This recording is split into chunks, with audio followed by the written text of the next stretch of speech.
I have a book. Here it is. Has your friend a book, Miss D? Yes, she has one. Has the student on your left a book, Mr. B? Yes, he has. Has the student on your right a book, Mr. C? No, he hasn't. Have I a book, Miss E? Oh, yes, you have one. I can see it in your hand. Have you a book, Miss F? No, I haven't. I'm sorry. All right, you can look at the book of the student next to you. Mr. A and Mr. B, have you both reading books? Yes, we have reading books. You can see them on our desks, but we haven't exercise books. All right, I can give you a piece of paper to write on. Have you an exercise book, Miss F?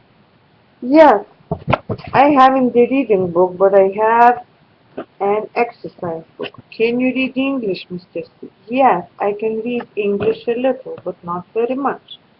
Can you read English, Miss D? Yes, I can read English a little too, but I cannot speak it very well. I pronounce it badly. I cannot speak English very well. I too have a bad pronunciation.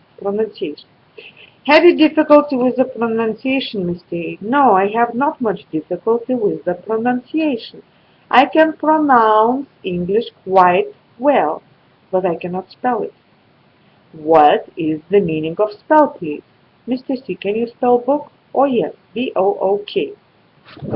That's right. Now, Miss D, can you spell essential? No, I cannot. I'm sorry. My spelling is very bad.